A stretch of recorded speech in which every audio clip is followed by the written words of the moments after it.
السلام علیکم ورحمۃ اللہ وبرکاتہ. کیا حال ہے آپ لوگ؟ الحمد للہ. اچھا، دوبارہ دہرانے کا موقع ملا؟ کوئی نئے جوہر ہاتھ آئے؟ کیونکہ انسان جتنے گہرے پانی میں اترتا ہے اتنی بہترین چیزیں اس کو حاصل ہوتی ہیں گہرائی میں جا کر. سمندر کی تہہ کے قریب جو مچھلیاں اور جو جانور ہیں وہ سطح پر نہیں ہیں، اور جو چھوٹے پونڈز میں ہوتی ہیں وہ بالکل مختلف ہے، وہ بس کھانے کے لائق ہی ہوتی ہیں. لیکن جو خوبصورتی جتنی گہرائی میں جا کر مختلف کریچرز کی ہے وہ امیزنگ ہے. تو اسی طرح جتنا انسان علم کے اندر گہرائی میں اترتا ہے اتنے ہی زیادہ اس کو جوہر ہاتھ آتے ہیں. تو کیا ہاتھ آیا؟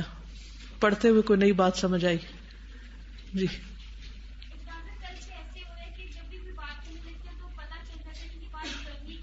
الحمدللہ. اصل مقصد یہی تھا کہ ہم اپنا جائزہ اور محاسبہ کرنا شروع کر دیں. اور جی سوشل میڈیا یوز کرتے ہوئے آئی ریئلائز کہ ویسے تو ہم بولتے ہوئے اس چیز کا بھی خیال رکھیں، لیکن آج کل جو زیادہ ہم ٹائپنگ میں اپنے آپ کو ایکسپریس کرتے ہیں تو یہی پوائنٹس اگر ہم جو کچھ ہم سوشل میڈیا پہ لکھ رہے ہیں وہ لکھتے ہوئے بھی ہم سوچیں کہ ساتھ ساتھ فرشتے بھی لکھ رہے ہیں، اور بلکہ آج کل تو وہ بھی ہسٹری میں سیو ہو جاتا ہے اور پتہ نہیں کہاں کہاں اور چلا جاتا ہے. السلام علیکم. استاذہ میں ماما سے بات کر رہی تھی، وہ مجھے کہہ رہی تھی کہ اللہ تعالیٰ نے زبان ایک دی ہے، کان دو دیے ہیں، بولنا کم ہے سننا زیادہ ہے، اور پھر وہ جو ایک زبان ہے 32 گارڈز بھی دیے ہیں، اس کو گارڈ کر کے رکھنا ہے. تو مطلب کتنا زیادہ ہم نے کانشیس رہنا ہے. یہ بھی ہم دیکھ سکتے ہیں، ہماری تخلیق بھی ایسے کی گئی کہ کان دو ہے سننا زیادہ ہے. بالکل. اس کے باوجود وہ ہمیں ہرا دیتی ہے.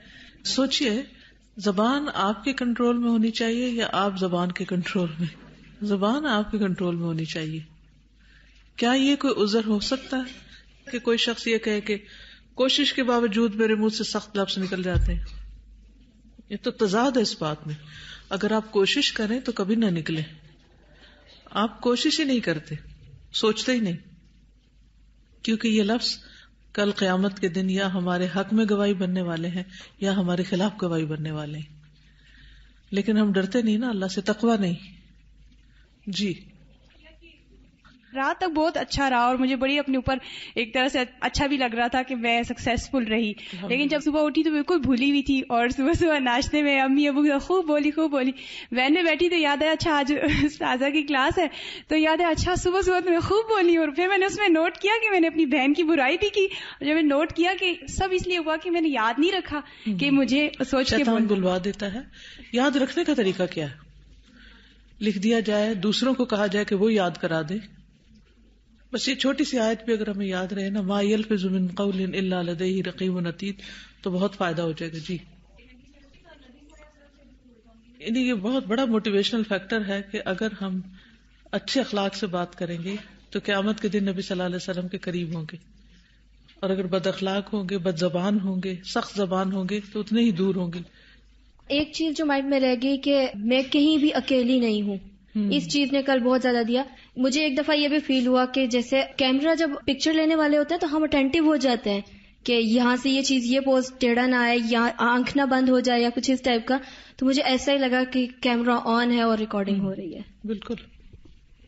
استاذہ کل جب میں اس کو جا کے دوبارہ سے پڑھ رہی تھی، ایک تو یہی بات کہ باتوں سے پرہیز تھا، زیادہ باتونی نہ بڑھنا کہ قیامت کے دن آپ سے زیادہ دور ہوں گے. دوسرا یہ بات میں نے نوٹ کی تھی کہ ہم نے حیات سعیدہ میں خوشگوار زندگی کے کچھ اصول پڑھے تھے، ان میں مجھے یہ سارا اس سے ریلیٹ لگ رہا تھا، اس سے لنک کر رہا تھا کہ اگر ہم خوشگوار زندگی چاہتے ہیں تو اس میں بھی باتوں کی بجائے کام کریں، کیونکہ جب ہم باتیں کرتے ہیں نا تو ایک جگہ ہم نے کر لی، اس میں غیبت چغلی سب کچھ آ گیا، تو پھر ہم سارے دن ٹینس رہتے ہیں، پریشان رہتے ہیں، کسی اور کو جا کے بتانا اسٹارٹ ہو جاتے ہیں. دوسرے لفظوں میں زیادہ باتیں کرنا کام کی صلاحیت کو کم کر دیتا ہے، یعنی عملی طور پر آپ کم کام کر پاتے ہیں. میں نے یہ دیکھا ہے کہ اگر ہم باتیں کر رہے ہوتے ہیں نا پھر ہم سن نہیں رہے ہوتے، اور جب ہم سنتے نہیں ہیں تو ہم سیکھتے نہیں ہیں. جس کی بھی صحبت میں بیٹھتے ہیں ہر ایک سے کچھ نہ کچھ سیکھنا چاہیے. اسی لیے قرآن میں بھی آتا ہے نا قرآن کے بارے میں کہ جب قرآن پڑھا جا رہا ہو تو وَاسْتَمِعُوا لَهُ، کہ اس کو غور سے سنو. تو ایک دفعہ استاذہ کے ساتھ شروع سے رہنے کا موقع تھا، تو اس کے بعد میں ایک چھوٹا سا شیئر کرنا چاہتی ہوں. میری کامرا پوسٹنگ ہو گئی، تو وہاں سے میں جب آتی تھی تو استاذہ کے ساتھ موقع ملتا تھا، تو مجھے باقاعدہ ایک دن فیل ہوا کہ میرے پورے جسم پہ کان لگے ہوئے، اور میں نے مطلب بات نہیں کرنی ہے اور میں نے سننی ہے اور اس کو اندر گریسپ کرنا ہے. تو ایسے مجھے بالکل نظر آیا کہ میرے کان لگے ہوئے اور میں نے اس کو سننا ہے. تو باتیں کم کریں گے تو سنیں گے زیادہ اور سیکھیں گے زیادہ. چلیے یہ جتنی بھی باتیں ہیں ان سب کو پڑھ کر جو اختتام پر نتیجہ نکلا ان 4 صفحوں کے، وہ یہ تھا کہ یہ جو گفتگو ہے اس سے انسان کا کردار سمجھ آتا ہے یا کردار بنتا ہے. گفتگو انسان کے کردار پر اثر انداز ہوتی ہے. اگر یہ چند جملے لکھ لیں آپ تو اس سے آپ کو بڑی بڑی باتیں یاد رکھنے کا موقع مل جائے گا، بڑی باتیں یاد رہ جائیں گی. یہ دیکھیں نا جو آخری جملہ ہے والمتشدق هو المتکلم بملء شدقیہ تفاصحا وتعاظما واستعلاء على غیرہ وهو معنى المتفیق ایضا. متشدق وہ ہوتا ہے جو اپنی دونوں باچھوں کو بھر کر تکبر کرتے ہوئے، خود کو بڑا خیال کرتے ہوئے، دوسروں پر اپنی برتری ثابت کرتے ہوئے بات کرے.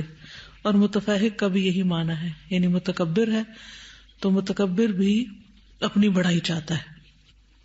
تو گویا ہماری جو زبان ہے یا ہماری جو لینگویج ہے یا جو کچھ ہم بولتے ہیں یہ ہمارے بیہیویئر، ہمارے کردار، ہمارے اخلاق، ہمارے طور طریقوں پر اثر انداز ہوتا ہے. اس کے بارے میں تھوڑی سی آپ ایکٹیویٹی کیجئے. 2 لوگ وہاں سے رائٹ ہینڈ سے 2 لوگ پیئرنگ کریں، پھر 2 اور جو ایک رائٹ پہ ایک لیفٹ پہ، لیفٹ والا منہ ادھر کر لے تو دوسرا خود بخود ادھر کر لے گا. پھر ٹھیک ہے، پہلی دفعہ آپ کہیں بغیر اسمائل کیے السلام علیکم، آپ کا کیا حال ہے، بغیر اسمائل کیے. اور پھر دوسری دفعہ اسمائل کر کے.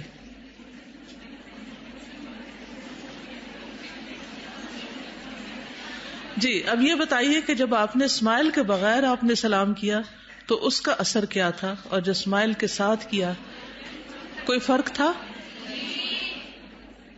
آپ کے جسم پر بھی کوئی فرق پڑا یا صرف زبان اور گلے کے اوپر فرق تھا؟ اور دوسرے کا بھی پورا بیہیویئر تبدیل ہو گیا. اب آپ دیکھیے کہ انسانی رویوں پہ اثر پڑ جاتا ہے. اب جب آپ ٹیلی فون پر بھی ہوں اور خصوصاً ریسپشن والے، تو جب کوئی کال آئے تو اس وقت پہلے اسمائل کریں پھر فون اٹھائیں. گھر میں بھی ایسے ہی کیا کریں. اکثر لوگ گھر میں جب فون اٹھاتے ہیں تو کیا کرتے ہیں؟ سب دیکھتے ہیں نا ایک دوسرے کو، اور خصوصاً اگر کسی ایسے شخص کا فون آ گیا ہے جو آپ کا وقت ضائع کرنے والا ہے یا آپ کو پسند نہیں، تو اس وقت آپ کا رویہ کیا ہوتا ہے؟ پھر جو آپ کی سوچ ہوتی ہے، آپ کے اندر جو کچھ ہوتا ہے وہی آپ کی زبان سے نکلتا ہے، اور جو آپ کی زبان سے نکلتا ہے وہ آپ کے کان سب سے پہلے سن رہے ہوتے ہیں، آپ کا دل پہلے اثر لے رہا ہوتا ہے، اور پھر وہ سامنے والے سے بھی جو کچھ آپ سنتے ہیں وہ بھی آپ پر پلٹ کر اثر انداز ہوتا ہے. تو اس گفتگو کے بعد آپ کا مزاج، موڈ خراب ہو جاتا ہے. تو اس سے کیا پتہ چلتا ہے کہ یعنی جس ٹون میں آپ بات کرتے ہیں، جس طریقے سے آپ بات کرتے ہیں، جس انداز سے آپ بات کرتے ہیں، زبان کی جڑ دل میں ہے. یاد رکھیے، زبان کی جڑ دل میں ہے. اسمائل کرنے سے دل اچھا ہوگا، دل اچھا ہوگا تو آپ کا سلام اچھی طرح نکلے گا، جو سلام اچھی طرح ہوگا تو جو سننے والا ہے اس پر اچھا اثر پڑے گا. جب اس پر اچھا اثر پڑے گا تو وہ بھی آپ سے پلٹ کر اچھی طرح بات کرے گا. اور خصوصاً جہاں پر تعلقات خراب ہوں وہاں پر غصے میں اور موڈ آف کر کے آپ نے فون پر بھی بات نہیں کرنی. ٹھیک ہے، چلیے آگے چلتے ہیں. نحمده ونصلي على رسوله الكريم، اما بعد، فاعوذ بالله من الشيطان الرجيم. بسم الله الرحمن الرحيم. رب اشرح لي صدري ويسر لي امري واحلل عقدة من لساني يفقهوا قولي. Page 12. ومع هذا التحذير النبوي الشديد من الثرثرة والتشدق في الكلام والكبر والاستعلاء والتعاظم على الآخرين في المنطق والبيان، فإننا نرى أناسا كثيرا لا يكفون عن الثرثرة والكلام فيما لا يحسنون، فتجد الواحد منهم يتكلم في أمور الدين وكأنه ابن تيمية أو ابن القيم أو ابن حجر أو النووي، ويأتي بالآيات القرآنية التي لا يحسن قراءتها ويستدل بها في غير موضع الاستدلال وربما زعم أن هذا اجتهاد منه وهو لما يصل، درست کر لیجیے آپ، لما يصل بعد إلى مرحلة صحة القراءة فكيف بمرحلة الاجتهاد والاستنباط. ثم هو نفسه يتكلم في مجال الآداب، ادب ہونا چاہیے، آداب نہیں، في مجال الأدب ونقد الشعر والموازنة بين أبي تمام والمتنبي وكأنه من كبار رجالات الأدب والنقد في عصره. ومع هذا التحذير، اور اس وارننگ کے باوجود، تحذیر کس کو کہتے ہیں؟ حذر سے، حذر کہتے ہیں بچو، تحذیر یعنی بچنے کے لیے کہنا. النبوی الشدید، نبی صلی اللہ علیہ وسلم کی جو کہ بہت شدید ہے. آپ صلی اللہ علیہ وسلم نے سرسرہ اور تشدد کے بارے میں جو کچھ بتایا ہے وہ بہت سخت ہے. من الثرثرۃ والتشدق، سرسرہ باطونی پن، والتشدق اور دوسروں پر اپنی بڑائی ظاہر کرنے کا، فی الکلامی کلام میں، والکبری اور کبر یعنی تکبر، والاستعلاء اور بلندی چاہنا. استعلاء کس سے ہے؟ باب استفعال سے، علو سے، بلندی چاہنا. والتعاظم اور عظمت حاصل کرنا یا بڑا بننے کی خواہش رکھنا. علی الآخرین، دوسروں پر. فی المنطقی، بولنے میں، نطق کہتے ہیں نا کلام کو، بولنے کو. والبیانی، اور بیان کرنے میں، بات کرنے میں. تو کہتے ہیں کہ نبی صلی اللہ علیہ وسلم نے جو تیز تیز زبان چلانے اور گفتگو کرتے ہوئے دوسروں پر تکبر اور بڑائی ظاہر کرنے سے سختی سے روکا ہے. اس کے ساتھ ساتھ ہم بہت سارے لوگوں کو دیکھتے ہیں کہ وہ زیادہ باتیں کرنے سے رکتے نہیں. ترى اناسا کثیرا، تم دیکھو گے بہت سے لوگوں کو، لا یکفون، نہیں رکتے، عن الثرثرۃ، بہت بولنے سے، والکلامی اور کلام سے، فی ما لا یحسنون، اس موضوع پر جس کو وہ اچھی طرح جانتے ہی نہیں، جس کو وہ اچھی طرح پہچانتے ہی نہیں، یا جس کو سمجھتے ہی نہیں، یا جس میں وہ اچھی طرح گفتگو نہیں کر سکتے. تو دوبارہ سے اس پیرے کو دیکھیے. وما هذا التحذير النبوي الشديد من الثرثرة والتشدق في الكلام والكبر والاستعلاء والتعاظم على الآخرين في المنطق والبيان، یعنی باوجود اس کے کہ نبی صلی اللہ علیہ وسلم نے سرسرہ سے، بہت باتیں کرنے سے، اور کلام میں منہ پھلا کے باتیں کرنے سے، اور اپنی بڑائی اور علو اور عظمت چاہنے سے، یعنی گفتگو کے دوران دوسروں پر یہ سب حاصل کرنے سے روکا ہے، منع کیا ہے، اس پر ڈرایا بھی ہے، وارننگ دی ہے. پھر بھی ہم دیکھتے ہیں کہ بہت سے لوگ لا یکفون عن، یعنی باز آتے ہی نہیں، رکتے ہی نہیں، سمجھتے ہی نہیں، ان پہ دھیلے کا اثر نہیں ہوتا. وہ اتنا ہی بولتے ہیں جتنا پہلے بولتے تھے. یعنی اگر کل اور آج میں ہمارے گفتگو کے سائز میں فرق نہیں آیا تو گویا ہم نے کچھ بھی نہیں سمجھا، کچھ بھی نہیں سیکھا. ہم وہیں کھڑے ہیں اور ہمیں کلام نبی صلی اللہ علیہ وسلم کا کچھ بھی اثر نہیں ہوا. اور یہ آپ میں سے ہر شخص اپنا محاسبہ خود کر سکتا ہے کہ ان احادیث کو پڑھنے سے پہلے اور پڑھنے کے بعد آپ کے رویے میں کیا تبدیلی آئی. کیا آپ کی باتیں کچھ کم ہوئیں یا اسی رفتار سے جاری ہیں، یا اسی طرح کیے چلے جا رہے ہیں بے سوچے سمجھے. اور خصوصاً فی ما لا یحسنون، اس معاملے میں جس میں وہ بولنا جانتے ہی نہیں، جس کا انہیں پتہ ہی نہیں، جس میں ان کی مہارت ہی نہیں.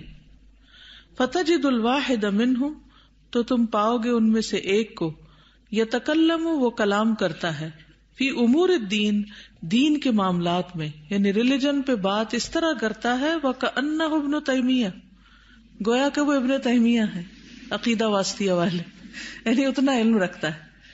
اب ابن القیم یا ابن القیم ہے دوائے شافی والے، اور ابن حجر یا ابن حجر ہیں فتح الباری والے. فتح الباری کو پتہ ہے، بخاری کی شرح، ادھر سے آواز آئی، شکر ہے. اب النووی یا امام نووی ہے، ریاض الصالحین 40 جی مسلم کی بھی شرح ان کی. وَيَأْتِي بِالْآيَاتِ الْقُرْآنِيَّةِ اور وہ لاتا ہے ایسی قرآنی آیات، یعنی اپنی گفتگو کے درمیان آیات بھی پڑھتا ہے. اتنا فلسفیانہ گفتگو ہوتی ہے اور علمی گفتگو ہوتی ہے، لیکن حال کیا ہے؟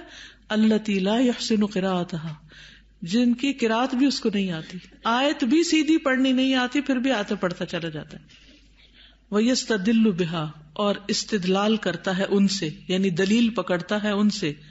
فی غیر موضع الاستدلال اس جگہ پر جو استدلال کا موقع نہیں، یعنی وہ آیت وہاں فٹ ہی نہیں آتی، وہ وہاں دلیل بنتی ہی نہیں، اپنی مرضی سے جس آیت کو جہاں جی چاہتا ہے کوٹ کر لیتا ہے آؤٹ آف کانٹیکسٹ. وربما زعم اور بعض اوقات یہ دعویٰ کرتا ہے یا سمجھتا ہے، زوم رکھتا ہے، ان ھذا کہ یہ تو اجتہاد منہ اس کا اپنا اجتہاد ہے، یعنی بعض اوقات وہ مجتہد بننے کی کوشش کرتا ہے، حالانکہ حال کیا ہے؟ وَهُوَ لَمَّا يَصِلْ وہ ابھی تک نہیں پہنچا. لما کی وجہ سے یصل جو ہے اس پہ جزم آئی ہے. جوازم کون کون سے ہوتے ہیں؟ اب آگے آپ کو لم، لما، لام امر، لائے نہیں، 4 ہوتے ہیں. لما یصل نہیں پہنچا، بعدو ابھی تک، الی مرحلۃ صحت القراءۃ اس مرحلے پر بھی جہاں قراءت صحیح کی جاتی، یعنی ریڈنگ بھی ٹھیک نہیں، صحیح پڑھ بھی نہیں سکتا اور باتیں اتنی بڑی بڑی. فکیف بمرحلۃ الاجتہاد تو کہاں ہے مرحلہ اجتہاد کا، یعنی جس شخص کو عربی کی ایک سمپل عبارت پڑھنی نہیں آتی وہ کہاں سے مجتہد بن گیا؟ اسے کس نے حق دے دیا کہ وہ آیات کی من مانی تشریح شروع کر دے اور جہاں دل چاہے اپنے مفاد اور اپنے مقصد کے لیے آیات کو کوٹ کرتا رہے؟ یعنی کچھ لوگوں نے تو قرآن و سنت کو کھیل بنا رکھا ہے اور وہ اپنے دنیاوی مفادات کے لیے جہاں جی چاہتا ہے آیات کوٹ کر دیتے ہیں، اور یہ انتہائی خطرناک چیز ہے، اس کا انجام بہت برا ہے. کسی انسان کے کلام کے ساتھ بھی انسان ایسا کھیل کھیلے تو اس کی جان چھوٹنی محال ہے، کہاں وہ اللہ کے کلام کے ساتھ یہ سب کچھ کر رہا ہے. فکیف بمرحلۃ الاجتہاد والاستنباط تو کہاں ہے وہ مرحلہ یا مرتبہ اجتہاد اور استنباط کا؟ استنباط کہتے ہیں کسی چیز سے نتیجہ اخذ کرنا، نتیجہ نکالنا. لعلمہ الذین یستنبطونہ قرآن مجید میں آتا ہے نا، البتہ جان لیں اس کو وہ لوگ جو اس کا نتیجہ اخذ کرتے ہیں. ثم هو نفسه یتکلم پھر وہ خود ہی وہ کلام کرتا ہے، یعنی ابھی ریلیجن پہ بات ہو رہی تھی، پھر وہ ایک اور موضوع پہ تب آزمائی شروع کر دیتا ہے، اور وہ کیا ہے؟ فی مجال الادب ادب کے میدان میں، مجال کہتے ہیں میدان میں. ونقد الشعر اور شعروں پر تنقید، شعر و شاعری کا جائزہ لینا. والموازنۃ اور کمپیریزن کرنا، بین ابی تمام والمتنبی، 2 بڑے بڑے شاعروں کے نام لیے، ابو تمام اور متنبی کے درمیان، کہ اس نے یہ کہا ہے اور اس نے یہ کہا ہے اور اس کی یہ بات اچھی ہے اور اس کی یہ بات اچھی نہیں. وَكَأَنَّهُ اور گویا کہ وہ من کبار رجالات الادب ادب کے بڑے بڑے سربراوردہ لوگوں میں سے ہے. کبار کا مطلب ہوتا ہے بڑے بڑے، جی لیجنڈز، اور رجالات رجل سے یعنی مرد، شخص، الادب ادب کے، والنقد اور نقد کے، فی عصرہ ہی اپنے زمانے کے، یعنی پھر وہ خود عربی ادب اور شعروں کے تجزیے میں گفتگو کرتا ہے اور ابو تمام اور المتنبی شاعروں کا باہم موازنہ کرتا ہے، گویا وہ اپنے زمانے کے ادب اور نقد کرنے والے ماہرین میں سے ایک ہے. تو بعض لوگوں کا حال یہ ہے کہ آتا جاتا خاک نہیں، کچھ نہیں آتا، لیکن چند باتیں ادھر سے پکڑی، چند ادھر سے پکڑی، کچھ ادھر سے سنی، کچھ ادھر سے سنی، اور پھر ان کو ایک مجتہد کے انداز میں بیان کرنا شروع کر دیا، لوگوں پر اپنا علمی روب جھاڑنے کے لیے. مختلف اگر مجلسوں کا آپ جائزہ لیں، خواتین کی مجالس تو عام طور پر یہ ہے کہ کپڑے اور زیور اور کھانوں کی ریسیپیز اور ڈائٹنگ کے طریقے اور ان چیزوں کے گرد گھوم رہی ہوتی ہیں، لیکن بعض لوگ جو اپنے آپ کو انٹلیکچوئل ثابت کرتے ہیں ان کا طریقہ یہ ہوتا ہے کہ وہ جب گفتگو کرتے ہیں تو پھر کسی عام موضوع پر گفتگو نہیں کریں گے جو فائدے کی ہو، کام کی ہو، ضرورت کی ہو، اپنے عمل سے متعلق ہو، اپنے محاسبے سے متعلق ہو.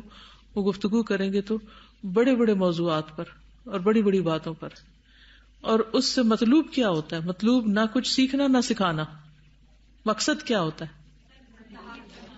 صرف اپنی بڑائی کا اظہار کرنا کہ میں اتنا کچھ جانتا ہوں. خواہ آپ کے پاس علم کے خزانے ہوں، لیکن ان خزانوں میں سے کتنا استعمال کریں، اپنے لیے کتنا کریں اور دوسروں کے لیے کتنا کریں. دیکھیں مال کے ساتھ ہمارا رویہ کیا ہوتا ہے. جب ہمارے پاس مال کا ڈھیر ہو تو ہم اپنے لیے کتنا رکھیں گے اور دوسروں کو کتنا دیں گے. اس میں سے زیادہ اپنے لیے رکھیں گے، ایسے ہی کرتے ہیں نا، اور تھوڑا بہت دوسروں کو بھی دے دیں گے. علم کا خزانہ جب پاس آئے تو کیا کرنا چاہیے؟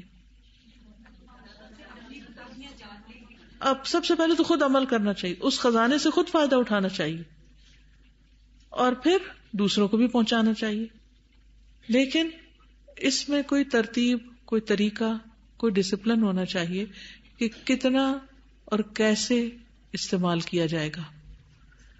بعض اوقات یہ ہوتا ہے کہ کسی مجلس میں آپ بیٹھے ہیں، کوئی آپ سے نہ پوچھ رہا ہے نہ آپ کو سننا چاہتا ہے، آپ زبردستی دوسروں کے سر پہ سوار ہو جاتے ہیں اور انہیں کچھ نہ کچھ سنا کے چھوڑنا چاہتے ہیں، کچھ نہ کچھ بتانا ہی چاہتے ہیں. ہر بات میں کچھ نہ کچھ آپ ان کے مزاج کو بھاری کرنا چاہتے ہیں، ان کے اوپر ایک بوجھ ڈالنا چاہتے ہیں.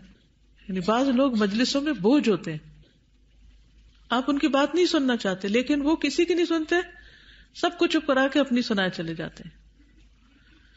یہ ساری باتیں ہمیں دوسروں کے حرکتوں اور رویوں کو تو بطور عبرت لینا چاہیے، لیکن جائزہ ہمیں اپنا لینا ہے کہ ہمارا رویہ کیا ہوتا ہے، ہم کیا کرتے ہیں. جب ہم گھر والوں کے بیچ میں ہوتے ہیں تو اس وقت ہمارا طریقہ کیا ہوتا ہے، جب ہم کلاس میں ہوتے ہیں یا دوستوں میں ہوتے ہیں تو اس وقت ہم کیا کر رہے ہوتے ہیں. اس کا یہ مطلب نہیں کہ سمن بکمن امیون بن جائے انسان اور کوئی بات ہی نہ کرے، لیکن بات کرے تو کس حد تک کرے، عقل مند کیا بات کرتا ہے، کتنی کرتا ہے، اس کے بارے میں آپ ضرور اپنے لیے کچھ ترجیحات اور طریقے اور اصول متعین کریں. جی السلام علیکم.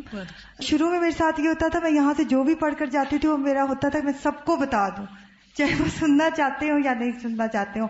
تو ایک دفعہ میری سسٹر کے ساتھ یہ ہوا، وہ کہتی ہے جب میں ابھی مصروف ہوتی ہوں، نہیں سننے کے موڈ میں ہوتی ہوں، تم سارا کچھ سنا دیتی ہوں، کچھ میں سنتی ہوں اور کچھ نہیں سنتی ہوں، تو تم پہلے موقع میں حل دیکھ لیا کرو پھر بات کیا کرو. تو اس کے بعد اب میں نے یہ کر لیا کہ اگر ایسی کوئی بات ہوتی ہے تو پھر میں وہ بات کرتی ہوں. جی، اور دوسری بات یہ ہے کہ ضرور گفتگو کرنی چاہیے. اس کا مطلب نہیں ہے کہ ہم کچھ بھی شیئر نہ کریں، لیکن اس وقت جب لوگ اس طرح بیٹھے ہوں کہ وہ آپ کی سننے کے لیے ذہنی طور پر تیار بھی ہوں، اس وقت اگر آپ تھوڑا بھی ان کو دیں گے نا تو بہت ہو جائے گا. لیکن اگر آپ بے موقع ڈھیروں ڈھیر بھی دے دیں تو وہ اس کو ہضم نہیں کر سکیں گے.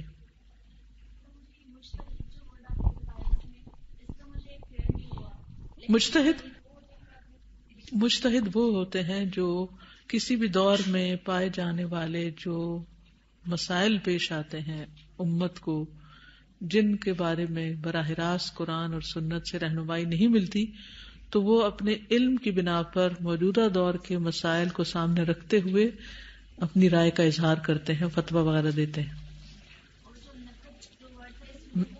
تنقید ایک تو ہوتی ہے نا، تنقید جو عام کرٹیسزم کرتے ہیں، اور ایک ہوتا ہے ادبی تنقید جس میں شاعر کی خوبیوں اور خامیوں اور اس کے محاسن کا جائزہ لیا جاتا ہے، ان شعر کی قدر و قیمت متعین کی جاتی. نقد جو ہے یہ نقدی نہیں ہوتی پیسے، تو یہ کیا ہے دراصل ویلیو ہوتی ہے. 10 روپے کا نوٹ جو ہے وہ ویسے اگر دیکھا جائے تو کاغذ کا ٹکڑا ہے، لیکن 10 روپے کیا ہے ویلیو. تو جب آپ کسی کو ادھار نہیں دیتے، نقد دے دیتے ہیں، 10 ب10 دے دیتے ہیں، تو وہ آپ ویلیو ایڈ کر رہے ہوتے ہیں. تو گویا آپ جب کسی شاعر کے کلام کو پڑھ کر اس پر ایسا تبصرہ کرتے ہیں کہ جو سننے والے ہیں یا جو دوسرے پڑھنے والے ہیں ان کی اس پر نظر نہیں گئی، تو گویا ان کو آپ مستفید کر رہے ہیں.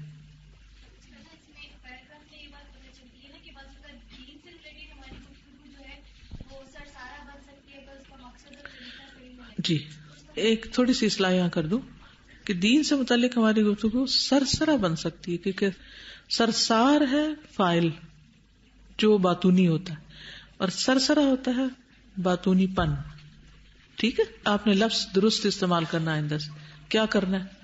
سرسار کون ہے؟ فاعل, کرنے والا. اور سرسرا کیا ہے؟ عمل.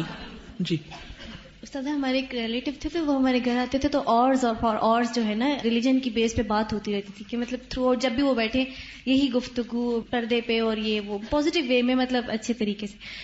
تو ایک دفعہ کیا ہوا کہ ہم بہنیں ان کے سامنے نہیں گئیں کہ سلام کرنے کے لیے استاد جیسا سر پہ, کیونکہ وہ محرم نہیں ہمارے. تو ان کا یہ شکوہ ہم تک پہنچا کہ یہ یوں میرے سامنے سلام کرنے نہیں آئی. تو میں اتنی حیران ہوئی کہ ہم اتنی بڑی بڑی باتیں بیٹھ کے وہ ریلیجن پہ کرتے رہتے ہیں, لیکن وہ باتیں چونکہ وہ دل سے نہیں, ان کا مقصد نہیں, تو عمل ویسا ہمارا نہیں آتا. پھر وہ عمل کے لیے نہیں رہتی. اچھا پوائنٹ ہے کہ جو باتیں محض ہم اپنی بڑائی بیان کرنے کے لیے, جتانے کے لیے کرتے رہتے ہیں, ان کا عمل سے کوئی تعلق نہیں ہوتا. خاص طور پر آپ چونکہ مبلغ بھی ہیں, دین کی تبلیغ کرنے والے ہیں, دین کے حوالے سے پہچانے جاتے ہیں, درس و تدریس کرنے والے ہیں, تو داعی کے اندر یہ خصوصیت بہت ہونی چاہیے کہ وہ جب بھی کوئی دعوت کا پیغام دے یا درس دے یا تقریر کرے یا بیان دے یا لیکچر دے یا کچھ بھی گفتگو لوگوں سے کرے, تو سب سے پہلے اپنے ذہن میں یہ رکھے کہ وہ یہ سب کچھ عمل کے لیے کر رہا ہے, اپنے عمل کے لیے پھر دوسرے کے عمل کے لیے بھی. اور پھر یہ کہ اسے اپنی بڑائی یا اپنی ہیبت یا اپنی دھونس جمانے کے لیے اس پلیٹ فارم کو استعمال نہ کرے کہ لوگ واہ واہ کریں. جیسے وہ مشاعرے ہوتے ہیں نا, تو مشاعروں کا مقصد کیا ہوتا ہے؟ کبھی دیکھا ہے مشاعرہ کہ میں ایسے بات کر رہی ہوں مشاعرے؟ کتنے لوگوں نے نہیں دیکھا مشاعرہ کبھی اور نہ کبھی سن. لا حول ولا قوت. اصل میں یہ کلچر ہی ختم ہوتا جا رہا ہے. مشاعرہ یہ ہوتا ہے کہ جو شاعر اپنی نظمیں لکھتے ہیں وہ پھر آ کر کہیں پیش کرتے ہیں. جب پیش کرتے ہیں تو آگے بھی عموماً شاعر ہی بیٹھے رہتے ہیں جو ان کو داد دیتے ہیں, واہ واہ واہ کرتے ہیں اور لوٹ پوٹ ہوتے ہیں. تو پھر ہوتا یہ کہ جس شعر پر ان کو داد ملتی ہے نا شاعر کو, وہ کیا کرتا ہے اس شعر کو پھر پڑھتا ہے تاکہ پھر داد ملے, واہ واہ ملے. تو اس کا بھی مقصد کیا ہوتا ہے؟ شاعر کو اپنی دھاک بٹھانا کہ میرا لوہا مان لے لوگ. ٹھیک ہے, تو اسی طرح ہمیں اللہ کا کلام, تلاوت, قرات, حمد و نعت اس لیے نہیں پڑھنی کہ اپنا لوہا منوانے کے لیے کہ لوگ کہ واہ کیا آواز تھی, واہ کیا کلام تھا, کیا پریزنٹیشن تھی. جب یہ فطور ذہن سے نکل جائے گا تب آپ لوگوں سے ہارٹ ٹو ہارٹ بات کر سکیں گے, اور پھر تب ان کے دلوں پہ بات جا کے اثر کرے گی, اور تب بات قولاً بلیغا ہوگی. اس دو لفظوں کو لکھ لیجئے.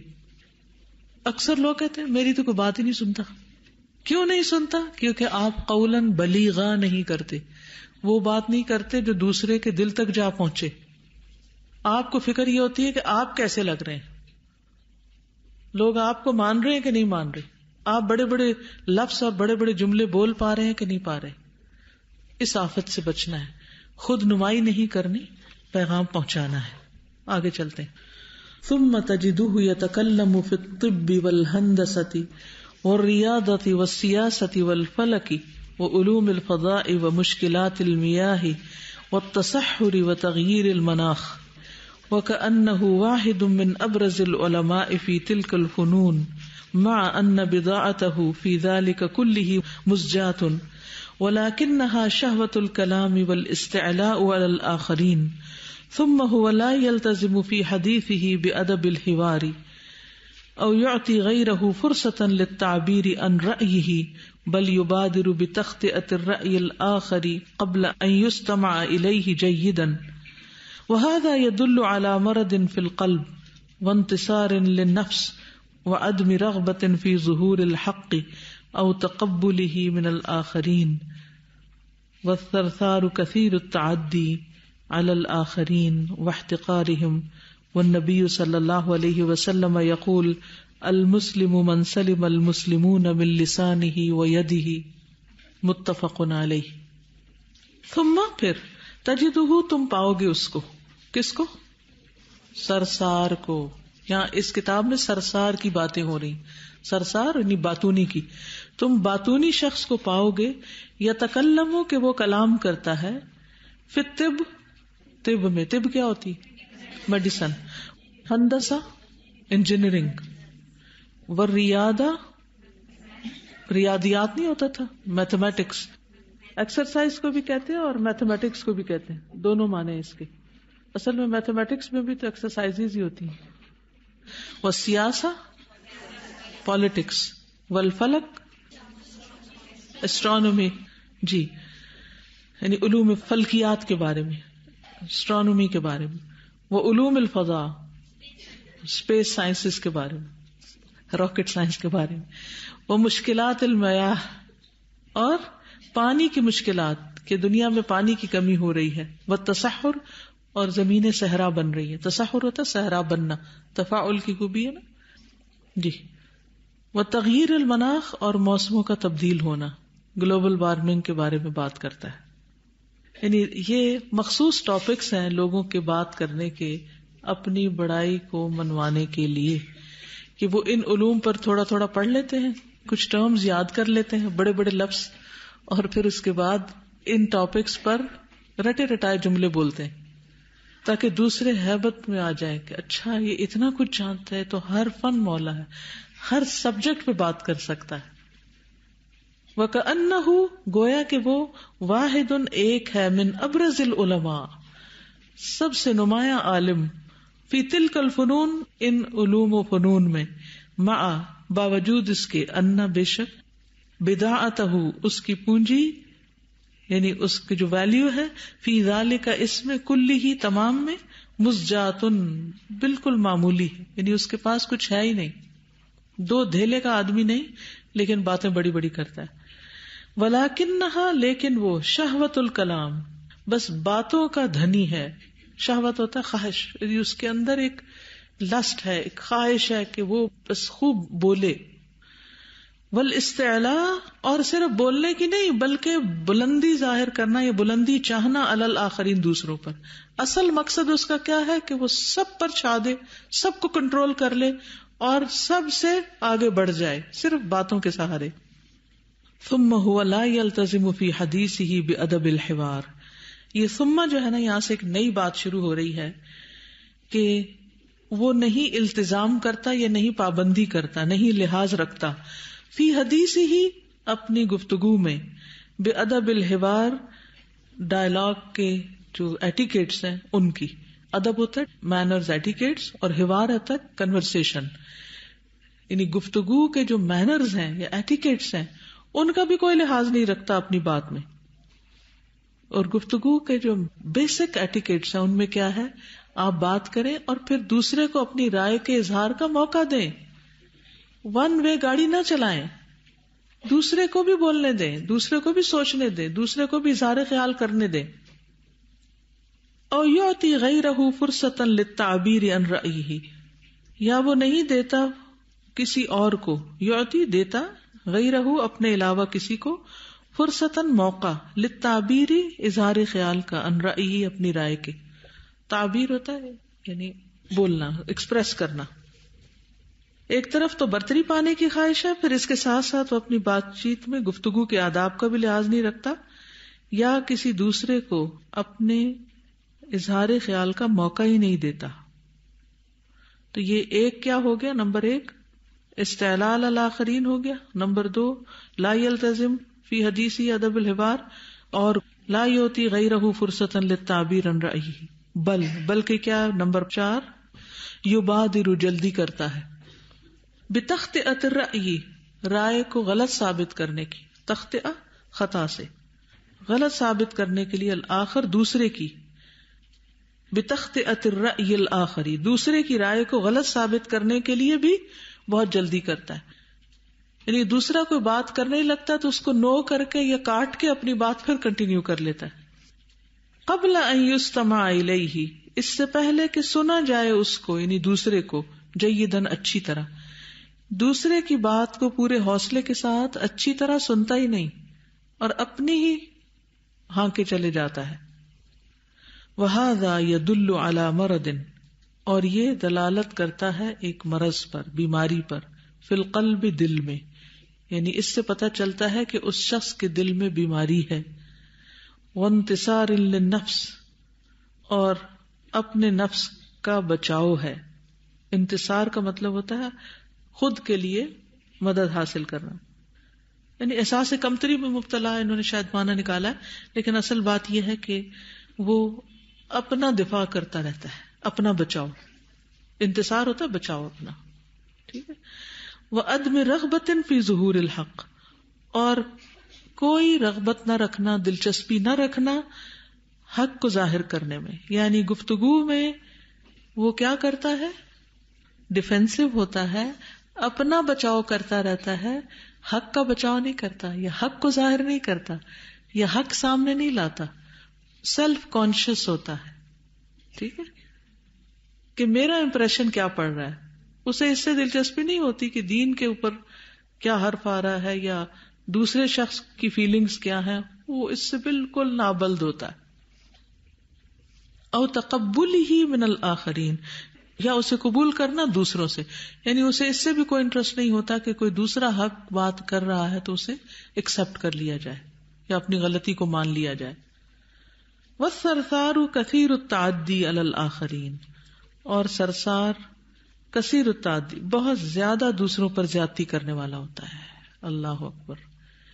یہ جو بات ہے یہ بڑی ہی سچ ہے کہ گفتگو میں یا گفتگو کے ذریعے وہ دوسروں پر زیادتی کر رہا ہوتا ہے، ان کا حق مار رہا ہوتا ہے. دیکھیے، اگر آپ ون وے ٹریفک چلا دیں اور صرف آپ سمجھے کہ سڑک کے مالک آپ ہیں اور کسی دوسری گاڑی کو راستہ نہ دیں اور اس کا لحاظ نہ رکھے، نہ کسی راہ گیر کا لحاظ رکھے، نہ کسی سڑک پار کرنے والے کا رکھے، نہ کسی گائے بیل کا رکھے، نہ کسی اور کا، صرف آپ کو یہ ہو کہ میری گاڑی اور میں ڈرائیور اور مجھے راستہ چاہیے، باقی سب جہاں جی چاہے جائیں، ان پہ جو بیتے مجھے اس کی پرواہ نہیں. کچھ لوگ ایسی ڈرائیونگ کر رہے ہوتے ہیں نا سڑکوں پر. بالکل اسی طرح کچھ لوگ گفتگو میں بھی یہی رویہ اختیار کیے ہوئے ہوتے ہیں. انہیں صرف اپنی سنانی ہوتی ہے، وہ سنا کے چلے جاتے ہیں.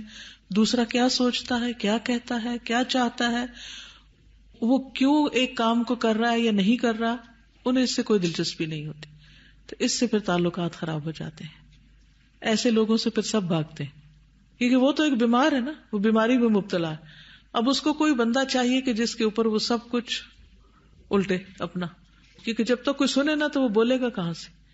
تو بولنے کے لیے اس کو مجلس چاہیے، اور جب لوگ اس سے بھاگ جاتے ہیں تو پھر اور زیادہ غصہ کرتے ہیں. بعض ایسی شخصیات گھروں میں بھی ہوتی ہیں، پھر وہ ناراض ہوتی ہیں کہ تم لوگ میری بات نہیں سنتے ہو. مثلا کسی کے والد ہو سکتے ہیں، والدہ ہو سکتی ہیں، ساس ہو سکتی ہیں. عموماً لڑائی کیوں ہوتی ہے؟ جب یہ شکایت آتی ہے کہ دوسرا میری بات نہیں سنتا. کبھی یہ سوچا آپ نے کہ کیوں نہیں سنتا؟ آپ کے سنانے کا انداز کیا ہے؟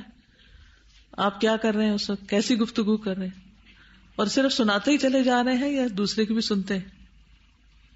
وہ قصہ آپ نے سنا ہوگا کہ ایک خاتون کسی بزرگ کے پاس آئی، کہنے لگی کہ مجھے کوئی تعویذ دے دیں کیونکہ میری ساری بہویں جو ہیں وہ بہت لڑاکی ہیں اور میری بات نہیں سنتی. تو انہوں نے ایک کاغذ کا ٹکڑا لیا اور اس پر کچھ لکیریں ڈال کے اس کو بند کر کے کہا کہ جس وقت گھر میں لڑائی شروع ہو تو یہ تعویذ تم اپنے منہ میں رکھ لینا، اور اگر یہ نکلا یا گرا تو بہت خرابی ہو جائے گی، بہت بڑا نقصان ہو جائے گا. تو اس نے ایسے ہی کیا. ہفتے بعد آ گئی کہ یہ تو بہت ہی زبردست تعویذ تھا کہ ہمارے گھر میں تو لڑائی ختم ہو گئی. تو تعویذ کیا تھا؟ خاموش کرانے کا ایک نسخہ تھا. کیونکہ جب آپ کسی بھی چیز کو منہ میں رکھ لیں گے 2 دانتوں کے نیچے تو پھر کیا ہوگا؟ بولیں گے نہیں، کیونکہ بولیں گے تو منہ سے گر جائے گا. ایسے لوگ بڑے وہمی ہوتے ہیں نا، کچے ایمان کے ہوتے ہیں، تو ان کو اس بات سے بہت ڈر لگتا ہے کہ بس سارا فائدہ اور نفع نقصان اس کاغذ میں ہے، اس کاغذ کو کچھ آگے پیچھے ہو گیا تو چھت گر پڑے گی. تو اس لیے اس کو پھر وہ خوب سنبھال کے رکھتے ہیں. بچپن میں نے ایک کہانی پڑھی تھی، چھوٹی بہو. پتہ نہیں آپ میں سے کسی نے پڑھی یا نہیں. بہت اچھی کہانی تھی. پتہ ہے، اللہ کرے کہ آج کل یہ کتاب ملتی ہوئی نہیں. تو اس میں بھی کچھ اسی قسم کا مسئلہ تھا کہ گھر کے اندر جو دیورانی جٹھانی کے آپس میں جھگڑے فساد اور ساس کے جھگڑے اس کے تو وہ جو نئی بہو آئی وہ بہت عقل مند تھی اس اعتبار سے کہ اس نے اپنی گفتگو پر اپنی زبان پہ قابو رکھا اور وہ سب کی آنکھوں کا تارا بن گئی. کیونکہ جب آپ زیادہ بولنے کی بجائے زیادہ سنتے ہیں اور دوسروں میں انٹرسٹ لیتے ہیں اور بعض اوقات آپ حق پر بھی ہوتے ہیں لیکن تھوڑی دیر کے لیے چپ ہو جائیں, اللہ آپ کا حق ظاہر کر دے گا. بعض اوقات ایسا ہوتا ہے نا کہ آپ کی بہن یا بھائی یا والد یا شوہر کوئی نہ کوئی غصے میں ہوتے ہیں اور وہ غصے میں بول رہے ہوتے ہیں اور بہت زیادتی بھی کر رہے ہوتے ہیں, انسان ہے ہم سب, لیکن ہم اس جلتی کو اور بھڑکاتے ہیں کس کے ذریعے؟ بول کے. تو جو اس وقت اپنی زبان پہ قابو پا لیتا ہے نا, وہ مسئلے کو اپنے ہاتھ میں لے لیتا ہے. ورنہ کیا ہوتا ہے, بال دوسرے کی کوٹ میں چلا جاتا ہے, وہ مظلوم بن جاتا ہے اور آپ ظالم بن جاتے ہیں. تو اس لیے بہت ضروری ہے کہ عام حالات میں بھی زبان کو سنبھال کر استعمال کیا جائے, لیکن جب فتنے کا وقت ہو, لڑائی جھگڑے کا وقت ہو, باہمی تعلقات کے بگڑنے کا اندیشہ ہو, تو اس وقت خاموشی اختیار کر لی جائے, کم بولا جائے. کیونکہ آپ کیوں بول رہے ہیں؟ آپ اپنی بات دوسرے کو سمجھانا چاہتے ہیں, یا آپ اپنا نقطہ نظر بتانا چاہتے ہیں, یا اپنا مدعا ظاہر کرنا چاہتے ہیں. ذرا اس کو رکھ لیں اپنے پاس. ابھی کیوں گواتے ہیں اس کو اس وقت ظاہر کر کے, جبکہ آگ لگی ہوئی تو جل جائے گا سب کچھ. روکیں, رکھیں اس کو, اچھے وقت کا انتظار کریں. جب دوسرے شخص کا موڈ اچھا ہو اس وقت اس سے بات کریں, اور اب اگر دیکھیں کہ اس بات سے پھر بگڑنے لگا تو پھر ہولڈ بیک کر لیں. کیونکہ اصل میں تو آپ کو مسئلے کا حل چاہیے نا. اگر آپ کی بات مسئلے کو حل کرنے کی بجائے مسئلے کو بگاڑ رہی ہے تو آپ خسارے میں ہیں. تو پھر یہی سوچیں گے آپ کہ آپ کی گفتگو آپ کے لیے اس وقت فائدہ مند ہو رہی ہے یا نقصان دہ ہو رہی ہے. اگر نقصان دہ ہو رہی ہے تو اس کو روک لیجئے. اور یہ یاد رکھیے کہ کثیر التعدی ہوتا ہے, بہت زیادہ زیادتی کرتا ہے دوسرے پر وہ شخص جو زیادہ بولتا ہے. جی آپ بولیے. آپ نے بات کی لڑکیوں کی کہ مثلا سسرال میں تعلقات کی خرابی کی, تو میں نے یہ دیکھا ہے کہ جب شادی ہو کے لڑکیاں جاتی ہیں تو ان کا وہ مکی دور ہوتا ہے, ایک طرح سے وہ کمزور ہوتی ہیں, تو اگر وہ بولیں گی تو سب ان کے پیچھے پڑ جائیں گے. تو اللہ تعالیٰ نے مکی دور میں مسلمانوں کے لیے کیا حکم دیا ہوا ہے کہ وہ اپنے ہاتھوں کو روک کے رکھے, اور مطلب اسی طرح زبان کو. تو یہ چیز جو ہے یہ جب ان کے بچے ہو جاتے ہیں, پاؤں جم جاتے ہیں ان کے, پھر آپ نے دیکھا ہوگا کہ سارے ان کی سن لیتے ہیں. شروع میں ابھی اپنے آپ کو سیٹل کرنا ہوتا ہے, توجہ دوسری چیز پہ رکھنی چاہیے, نہ کہ ہر چیز کو گنوا دے انسان.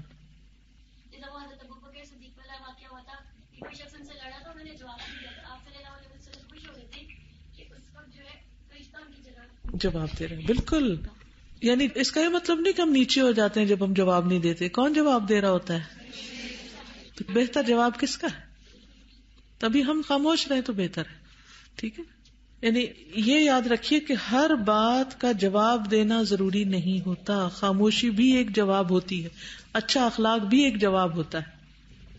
ادفع باللتی ہی احسن فاذا الذی بینک وبینہ عداوۃ کأنہ ولی حمیم.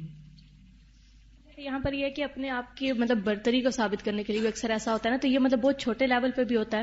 جیسے اگر ایک کھانا بنانے کا معاملہ ہوتا ہے تو دو لوگ ہیں, وہ اگر ڈفرینٹ طریقے سے بناتے ہیں تو وہ اس میں بھی اتنا زیادہ آپس میں وہ کھچ ہو رہی ہوتی ہے کہ میں اس طرح بناتی ہوں, میں اس طرح کرتی ہوں, حالانکہ وہ بننا ہی ہے نا کھانا کسی بھی طریقے سے, لیکن وہ اپنی ایک برتری ثابت کرنی ہوتی ہے. اور دوسرے کے طریقے کو ہم لازمی غلط ثابت کر رہے ہوتے ہیں کہ تم اس طرح بناؤ گی تو یہ ہو جائے گا, وہ ہو جائے گا. بالکل.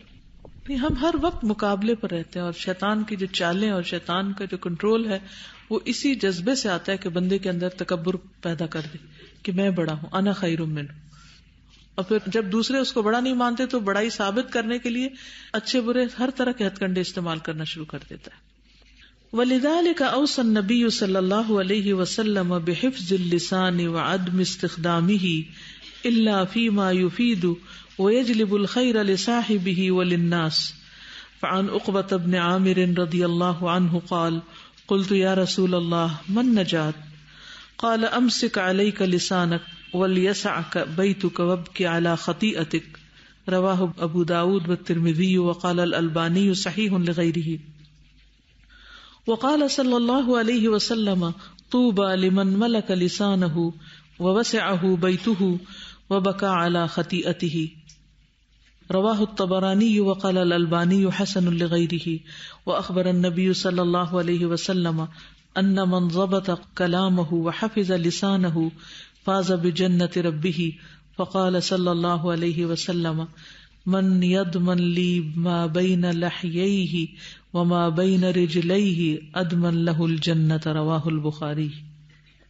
وَلِذَالِكَ، اور اسی لیے اوصا وصیت کی ہے النبی، نبی صلی اللہ علیہ وسلم نے تاکید کی ہے. اوصا کا مطلب ہوتا ہے تاکید کی. بحفظ اللسان، زبان کی حفاظت کی، زبان کی حفاظت کی تاکید کی ہے نبی صلی اللہ علیہ وسلم نے. وہ عدم استخدام ہی، اور اس کو نہ استعمال کرنا. عدم ہوتا نہ ہونا کسی چیز، استخدام استعمال. الا مگر فیما یفید، اس میں جو فائدہ دے. ویجلب الخیر، اور خیر لے آئے، خیر درآمد کرے. لصاحبہ، اس کے بولنے والے کے لیے. وللناس، اور لوگوں کے لیے. اسی وجہ سے نبی صلی اللہ علیہ وسلم نے زبان کی حفاظت کرنے کی تاکید فرمائی ہے، اور یہ کہ زبان کو صرف مفید کاموں میں استعمال کیا جائے، اور ایسا کلام ہو جو کرنے والے کے لیے اور لوگوں کے لیے خیر کو کھینچ لائے. تو یہ ہے کرنے کا کام. بولتے وقت یہ سوچیں کہ اس بات سے مجھے کیا فائدہ ہوگا یا کسی دوسرے کو کیا فائدہ ہوگا. یہ نہیں کہ جو بس آپ کے دل میں خیال آ گیا ہے آپ اسے دوسرے پہ مسلط کرتے رہیں. اپنی بات نہ گنوائیں، بات گنوانی نہیں چاہیے. بعض اوقات ہم ایک بات بہت ہی اچھی ہوتی ہے لیکن ایسی جگہ کرتے ہیں جہاں اس کی کوئی ویلیو نہیں ہوتی، تو وہاں نہ کریں. جو آپ کی بات کو ویلیو نہ دے، جو آپ کی بات کی قدر و قیمت نہ پہچانے، جو آپ کی بات کو مذاق میں اڑا دے، جو اس کو ہلکا کر دے، تو پھر آپ وہاں خاموشی اختیار کریں، کیونکہ آپ کی بات آپ کا ایک حصہ ہے. گویا آپ کی بات کی ناقدری کرنا آپ کی ناقدری ہے، اور یہ ناقدری کوئی اور نہیں کر رہا. یہ کون کر رہا ہے؟ آپ خود کر رہے ہیں، خود کروا رہے ہیں. کہتے ہیں نا اپنی عزت اپنے ہاتھ میں ہوتی. تو انسان بعض اوقات ایسی باتیں کرنے لگتا ہے، ایسی گفتگو کرنے لگتا ہے کہ جس سے وہ اپنی عزت خود گنواتا ہے. تو اس چیز کا لحاظ رکھنا ہے، اس چیز کی فکر کرنی ہے. فعن عقبۃ بن عامر، عقبہ بن عامر سے روایت ہے رضی اللہ عنہ، اللہ ان سے راضی ہو جائے. قال، کہتے ہیں، قلت، میں نے کہا، یا رسول اللہ، اے اللہ کے رسول صلی اللہ علیہ وسلم، من نجات، نجات کس میں ہے، بچاؤ کس میں ہے، نجات کیا ہے؟ انہوں نے کہا لفظی ترجمہ کہ نجات کیا ہے، لیکن مراد اس سے یہ تھی کہ بچنے کے لیے کیا کرنا چاہیے، انسان اپنے آپ کو ہلاکت سے کیسے محفوظ رکھے. قال، فرمایا، امسک علیک، روک رکھو خود پر، لسانک، اپنی زبان، اپنی زبان کو روک کر رکھو. ولیسعک، اور چاہیے کہ کافی ہو جائے، وسیع ہو جائے، بیتک، تیرا گھر، یعنی تجھے تیرا گھر کافی ہو، یعنی unnecessarily باہر مت نکلو، بغیر ضرورت کے گھر سے باہر مت جاؤ. کیونکہ جب انسان گھر میں ہوتا ہے تو اس کو کام کا موقع بھی ملتا ہے، آرام کا بھی ملتا ہے، خاموشی کا بھی ملتا ہے. لیکن جو ہی وہ باہر نکلتا ہے تو کیا ہوتا ہے، باہر نکل کے یا کسی کے گھر جائے گا، یا بازار جائے گا، یا کسی اور سوشل گیدرنگ میں جائے گا. اب وہاں پر کیا ہوگا، لوگوں سے انٹریکشن ہوگا. بازار میں جا کے کس قسم کی گفتگو ہوتی ہے، جھوٹ، دھوکہ، مبالغہ رائی، کئی قسم، لڑائی جھگڑے، فتنے فساد. اسی طرح کسی شادی میں آپ جاتے ہیں تو کیا ہوتی ہیں گفتگویں.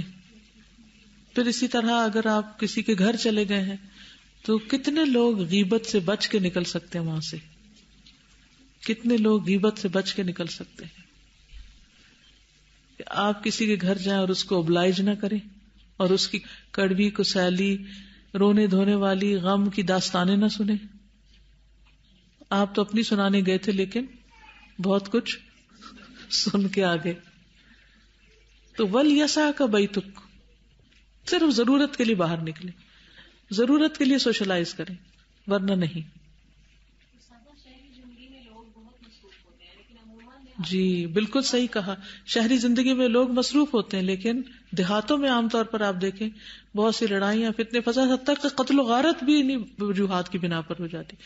آپس میں بیٹھے دوست باتیں کر رہے تھے، ہنسی مذاق کر رہے تھے، اسی ہنسی مذاق میں ایک دوسرے کے اوپر ایسا کوئی جوک کر دیا جاتا ہے کہ جس سے معاملہ قتل و غارت تک آ جاتا ہے. وَابْكِ عَلَىٰ خَطِيئَتِكَ، اور اپنی خطا، اپنی غلطی پر رویا کرو. جو شخص اپنی غلطی پر روتا ہے وہ کامیاب ہو جاتا ہے. یعنی روئے گا وہی جسے غلطی نظر آئے گی، اور غلطی اسی کو نظر آئے گی جو اکیلا ہوگا، جو خاموش ہوگا. جب لوگوں میں ہوتے ہیں نا تو آپ کی دھیان ادھر ادھر ادھر ہوتا ہے، اور جب آپ اکیلے ہوتے ہیں تو آپ اپنے بارے میں سوچ رہے ہوتے ہیں کہ آپ نے صبح سے کیا کیا، کسی نے آپ کے ساتھ کیا کیا، اور جواب میں آپ نے کیا کیا، اس کی غلطی کیا تھی، آپ کی کیا تھی. تو وَلْيَسَعْكَ بَيْتُكَ وَابْكِ عَلَىٰ خَطِيئَتِكَ. وقال صلی اللہ علیہ وسلم، اور نبی صلی اللہ علیہ وسلم نے فرمایا، طوبیٰ خوشخبری ہے، لمن ملک لسانہ، جس نے اپنی زبان کنٹرول کر لی، ملکہ جو مالک ہو گیا اپنی زبان کا، ووسعہ بیتہ، اور اس کا گھر اس کے لیے کافی ہو گیا، وبکى علی خطیئتہ، اور وہ اپنی غلطیوں پر رو دیا.